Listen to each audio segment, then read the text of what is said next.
Today I want to start with a story that is very familiar to all of us and one you probably experienced today. It's 7:45 in the morning. Your oldest kiddo needs to leave for summer camp by 8:15. He's standing in the kitchen fully dressed and he cannot remember what he came downstairs to do. He had three things: eat breakfast, fill his water bottle, and grab his backpack. He ate breakfast, he can see the water bottle on the counter, and he knows the backpack is by the door. But the sequence, the holding three things in your head while you do them part, that's where his brain stalls.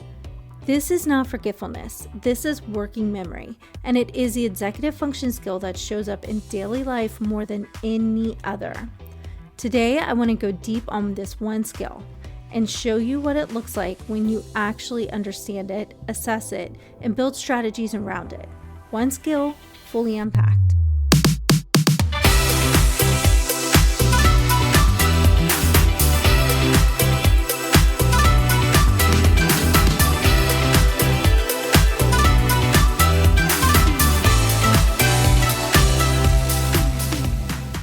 Welcome back to Insights from Inside. I am Amanda, and I'm super excited that you decided to join me to talk about working memory today. Working memory is not memory. That's the first thing I want to say. I need to say that because people confuse the two constantly. Your long-term memory is your brain's filing cabinet. Your working memory is your brain's desk. It's the limited surface where you hold information while you use it. Baddeley, the researcher who basically defined the modern model, described working memory as a limited capacity system for the temporary storage and manipulation of information. It has roughly 4 slots, not 8, not 12, 4. And sometimes some people only have slots for 3 things. So when your child goes upstairs to get their shoes, a sweatshirt, and a hairbrush, that's 3 items. They're using almost all of their working memory capacity just to hold the list. And then they see a Lego set on their bed. That Lego takes one of the slots. Now they've got shoes, a sweatshirt, and Legos. The hairbrush, completely gone. It's not disobedience. It's the cognitive architecture issue. And here's the part that matters for your morning. Working memory capacity is largely fixed. I know that sounds bleak, but it's actually freeing because it means the goal isn't to improve your child's working memory. It's to stop relying on it for things it was never designed to handle. The strategy isn't remember better. The strategy is to externalize. Last week, I announced that we are in beta testing for a brand new comprehensive adult executive function course. It will be released very soon. Keep checking back so that you can register for it when it opens. In the course, Module 2 is working memory, and I teach 3 categories of working memory strategies, and all of them are based on the same principle. Get the information out of your head and into the environment.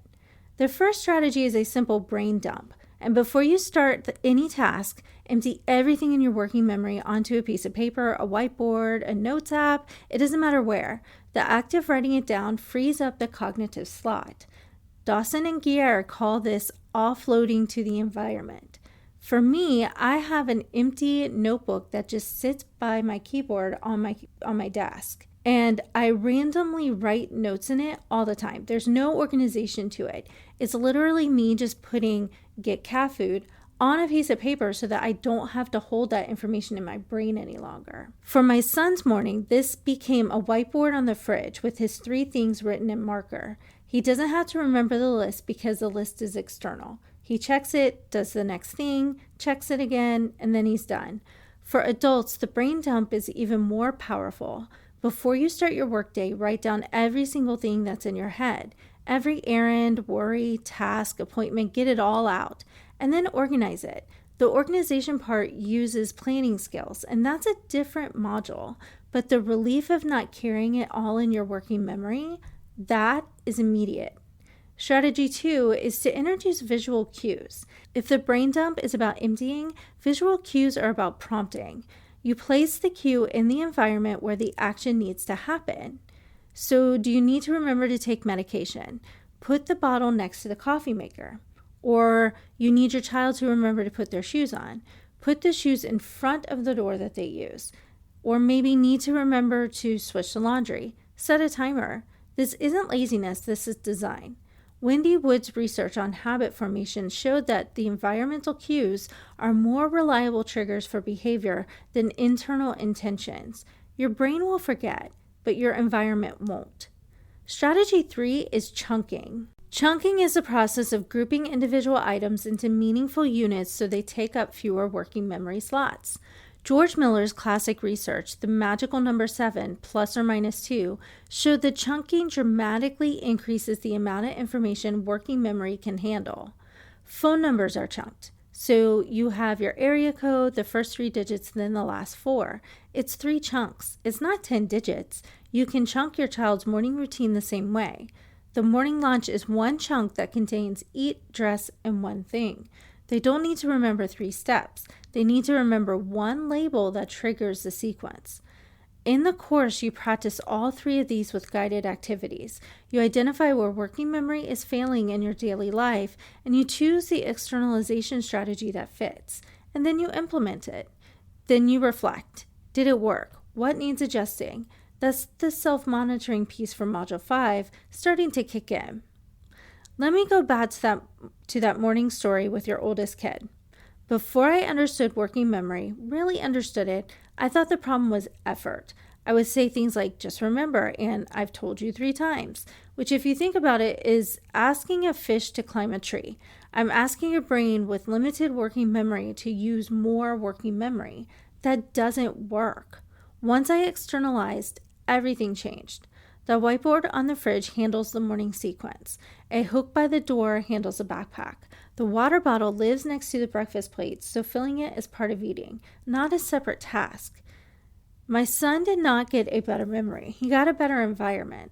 And that is the fundamental shift the course teaches. Stop trying to fix the brain. Fix the world that the brain operates in. This is what Dawson and Guare mean by environmental engineering, and it's what I mean when I say the course teaches skills, not tips. A tip says, use a checklist. The course says, here is why checklists work. Here is how to design one that matches your brain. And here is how to integrate it into your actual routine. And here is how to know when it's working so you can adjust. Here's why I'm telling you this now.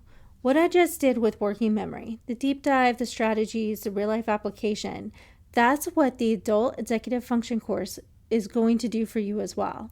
It's going to help you apply the skills to your actual daily life so that you can create a lasting system that works for you and your family.